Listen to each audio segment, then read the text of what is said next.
बना वीडियो।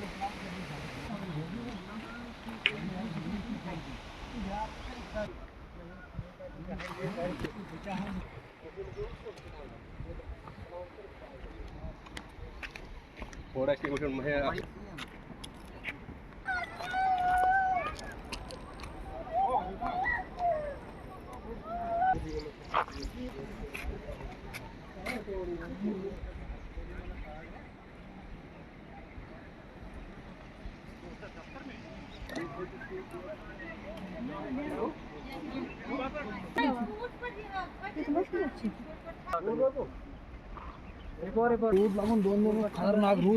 एक पुलिस का मुलाजिम हूँ।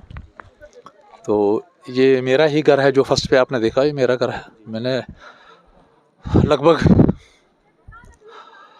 25 लाख रुपए पीसीआर लिया हुआ है और जीपी वगैरह पूरा निकाल के।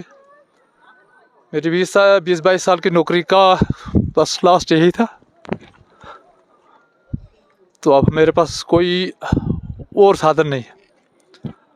मैं इस पूरी फैमिली का एक अकेला मुलाजिम था। मेरे भाई छोटे हैं, गरीब हैं, जितना भी खानदान था सारा चला गया। कुछ भी नहीं बचा है, ना हमारे पास ज़मीन बची, ना मकान बचा, ना हमारे पास कोई पैसा तेला है आने के लिए जाने के लिए। तो मैं यही रिक्वेस्ट करता हूँ कि हमारे इस कुंबे को कोई नज़रसानी की जाए। लगभग इसमें 16, 17, 18 मकान हैं, जिसमें से 5-7 मकान तो गायब ही हो गए, उनका पता ही नहीं चला वो कहाँ गए। बाकी हमारे कुछ ये सामने दिख भी रहे हैं। तो मैं गवर्नमेंट इंतज़ामिया से रिक्वेस्ट करता हूँ कि सबसे पहले तो इन गिरफ्त वालों को पूछा जाए। इन्होंने 2 किलोमीटर इधर से पानी लाया है, 1 किलोमीटर इधर से पानी लाया है। मैं खुद 4 महीने पहले ओसी साहब के पास गया, उसको रिक्वेस्ट की, मैंने कहा सर ऐसा मसला है। तो उसने मुझे जवाब दिया ये 1 महीने तक आपका पूरा क्लियर हो जाएगा, लेवल हो जाएगा, पानी निकल जाएगा। और तब से आज 4 महीने हो गए। अब उस दौर में मैं घर आया था, उसके बाद अब 4 महीने के बाद दोबारा घर आया तो यहाँ घर ही नहीं है। तो मैं यही रिक्वेस्ट करता हूँ कि हमारे इस पूरे कुंबे को नज़रसानी की जाए। ना रहने की जगह है, ना खाने का कुछ है। तो मैं ज़्यादा ना कहते हुए रिक्वेस्ट ही कर रहा हूँ, डीसी मैम से कर रहा हूँ, या कोई और इंतज़ामिया, यहाँ हमारा मोहर का एसडीएम जो है, यहाँ जो भी है, एसडीएम सब आए थे यहाँ। तो मुझे तो इस बारे में पता नहीं, तहसीलदार साहब का सुना था आए थे, उन्होंने भी नज़र इधर की है, लेकिन उस दिन इतना नहीं हुआ था, उस दिन कम हुआ था। उसके बाद ही ये पूरे जो जितने मकान है कोलैप्स होके कुछ तो गायब हो गए, कुछ थोड़े बहुत दिख रहे हैं। तो मैं रिक्वेस्ट करता हूँ गवर्नमेंट इंतज़ामिया से कि हमारी तरफ भी थोड़ा ध्यान दिया जाए।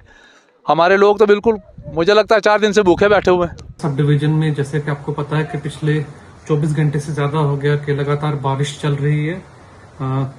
काफ़ी तेज़ बारिश की वजह से कई विलेजेस पे, कई जगहों पे नुकसान हुए हैं।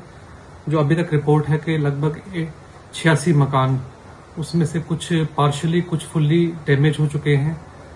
हमारा जो स्टाफ है, हमारे जो डिफरेंट डिपार्टमेंट्स की फील्ड स्टाफ है, जिसमें पटवारी हो गए, चौकीदार हो गए, पंचायत सेक्रेटरी हो गए, बाकी लोग, वो सब लोग, उनको कल डायरेक्शन दी गई थी कि अपने अपनी पंचायतों में रहें, अपने अपने विलेजेस में रहें। तो सब स्टाफ अपने विलेजेस में हैं। वो जहाँ भी कोई डैमेज हो रहा है तो इमीडिएटली जाके लोगों की हेल्प कर रहे हैं। इसी वजह से अभी तक 100 से ज़्यादा फैमिलीज को हमने सेफर लोकेशन पे शिफ्ट कर लिया हुआ है मोहर के डिफरेंट विलेजेस में। उसके अलावा जैसे कि हमने कल भी एक एडवाइजरी इशू की थी कि जहाँ जहाँ पे कोई मकान खतरे में है, डेंजर में है, तो वो लोग खुद ही शिफ्ट कर ले। तो इस वजह से कई जगह से हमें ये भी मैसेज आ रहे हैं कि लोगों ने खुद ही अपने लेवल पे डेंजर जगह पे, खतरे वाली जगह से अपने रिश्तेदारों के घर या अपने पड़ोसियों के घर शिफ्ट हो गए हैं। इस वजह से अभी तक हमें जो टोटल जो लॉस है, जो 86 मकानों का पार्शल और कहीं जगह फुल डैमेज है, और हमने लगभग 100 से ज़्यादा फैमिलीज को सेफ लोकेशन पे शिफ्ट कर लिया है।